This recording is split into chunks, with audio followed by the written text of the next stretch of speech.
Have you also heard or seen headlines lately that sound like they were taken straight from a science fiction movie, something like, China has just deployed its first real robot AI police?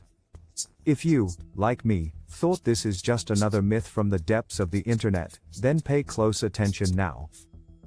This is not fake, but a fact that could forever change the way we think about security and surveillance. Imagine walking through the streets of a bustling metropolis. Here and there, surveillance cameras can be seen, but that's nothing new.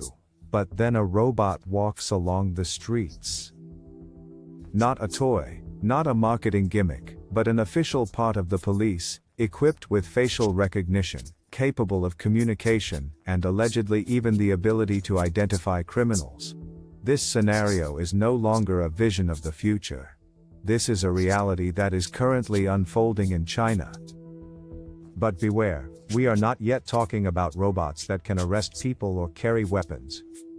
Because on this channel, I continue to serve no nonsense. Promise. It's more about mobile assistance systems and specialized units. For now, we are talking about humanoid robots and other intelligent machines that patrol independently, interact with people, and collect vast amounts of data. However, please note that the image and video material used here is partly of an exemplary nature. Reliable royalty-free material from the People's Republic of China is still somewhat scarce on this topic. The idea sounds like something out of a sci-fi movie. A police force that patrols around the clock, never gets tired, needs no break, knows no emotions, and collects data as precisely as no human officer ever could. The question is no longer, will this happen one day? But rather, what would this mean for all of us? The new law enforcers on patrol, the arrival of AI assistants. In Shenzhen, this gigantic pulsating metropolis considered China's technology laboratory, the PM01 has gone on patrol. That is the name of the humanoid robot developed by an ambitious Chinese tech startup called Engine AI. It resembles a human police officer, wears a uniform, and has a familiar shape. But beneath the surface lies cutting-edge artificial intelligence, making it a powerful tool for public safety. But what can this robot colleague really do? The PM01 is essentially a highly mobile and intelligent assistant that supports its human colleagues. He is equipped with advanced facial recognition, allowing him to scan the environment in real time and identify people. He can also interact with citizens, respond to questions in a friendly manner, give directions, or record information about crimes, thanks to his speech AI. He is a more or less autonomous information center and an additional pair of eyes that never gets tired. The collected data is forwarded to the appropriate places. By the way, the PM01 is not the only robot in the Chinese police service. The Chinese government has been experimenting for some time with a variety of robot types that perform different tasks.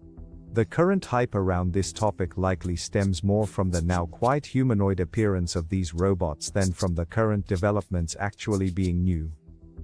A prominent example is the e-patrol robot Sheriff. It was already deployed in places like Zhengzhou Airport in 2016. This device can scan faces, recognize license plates, and autonomously patrol. But there are even more specialized units. A particularly sensitive example is the RTG. This spherical robot from Wenzhou is designed for law enforcement. It is supposed to be equipped with technologies like tear gas dispensers and net throwers. It can be used both on land and in water, and it assists the police in potentially dangerous situations. However, it is important to note that the use of truly dangerous functions is still under human control and does not occur autonomously by the robot itself.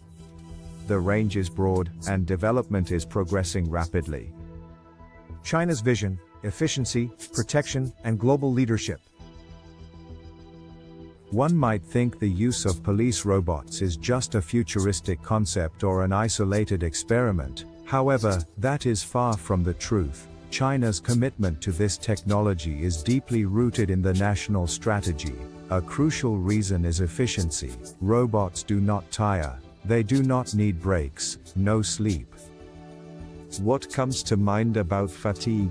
I never get tired of encouraging you to give a like or subscribe to the channel. It really supports my work. Thank you very much for that. And it continues, they can patrol and collect data 24 hours a day, 7 days a week without interruption. This massively increases police presence without personnel costs skyrocketing.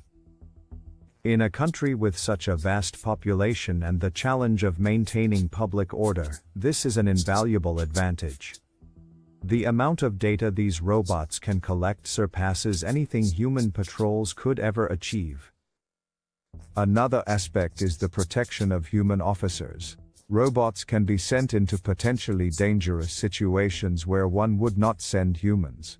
Whether dealing with armed criminals, defusing bombs, or patrolling dangerous industrial areas, the robot is the perfect scout to make the initial assessment and secure the situation. The life of a human police officer is thus not put at risk. This is a rational decision from a military and security perspective, but there is also a deeper motivation that goes beyond mere efficiency and safety. China has the declared goal of being a world leader in artificial intelligence by the year 2030. The deployment of these robots is therefore a clear statement to the world. It demonstrates China's technological superiority and its unwavering determination to integrate AI and robotics into all areas of public life. It is a prestige project, a gigantic testing ground, and proof that China does not just want to wait for the future but actively shape it. This is the kind of development that catapults nations to the forefront of global innovation. The dark sides, for example, surveillance or restriction of personal freedom as well as other ethical gray areas. The thought of robots in police uniforms may be fascinating, but it inevitably raises a series of profound and disturbing questions. The biggest and most obvious issue is data protection. These robots are essentially mobile and increasingly intelligent surveillance units. They continuously collect data about citizens, their faces, their movements, their interactions. In a country already known for its comprehensive surveillance system, including an extensive social credit system, this could pave the way for an even more seamless total surveillance state. The collected data could create an unprecedented profile of every citizen, containing detailed information about their behavior and contacts. It is important to note that the Western notion of a single, all-encompassing social credit score for each person is often just an oversimplification. The system is far more complex and also serves, for example, corporate regulation, deer hunts, but its application for behavior analysis and control of individuals, especially in authoritarian-led regions like Xinjiang, is a real and much discussed concern of human rights organizations, which has reached an extremely critical level. And then there is the complex question of autonomy and responsibility. What happens when these robots become more autonomous, when they make decisions on their own, without direct human intervention? Who is to be held accountable if a robot makes a mistake, misidentifies someone, makes an unfortunate decision, or causes harm to others? The legal and ethical frameworks for such scenarios are still completely unclear. And how does the population react? Do people really feel safer when they are constantly monitored by robots? Or does this constant presence create a feeling of discomfort, constant surveillance, and distrust? The absence of a human component in the interaction could undermine trust in the police and create a distance between citizens and law enforcement. Where is the empathy? The human intuition that is so crucial in many policing situations. All these are qualities that artificial intelligence and robots still lack. This could fundamentally change the dynamics of public safety. Let's take a look through the global keyhole of the future. The introduction of robot police in China is far more than just a report about a new technology. It is a glimpse through the keyhole into a possible future that concerns us all.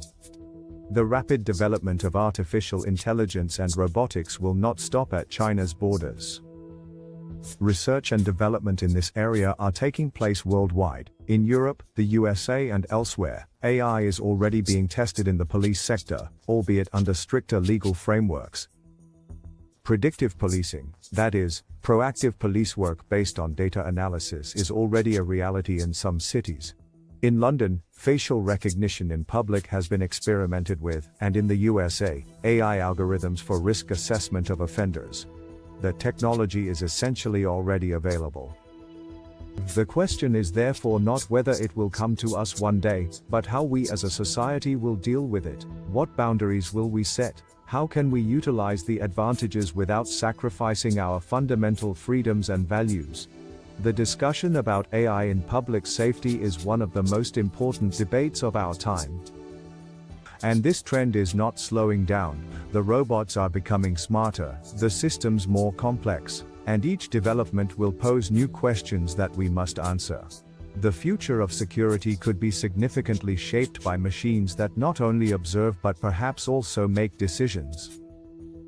What do you think about this development? Do you see it as an opportunity for more security? Or rather a threat to our freedom? The debate is crucial and each of us should participate in it. In line with today's film, we will address the topic of AI in politics and democracy in one of the upcoming episodes. Among other things, the manipulation of voters, but also of election results using AI will be discussed here. Furthermore, I highly recommend my film AI in War if you are interested in more thoughts on this topic. Otherwise, as always, I would appreciate a like or if you subscribe to my channel. Until next time. And stay curious.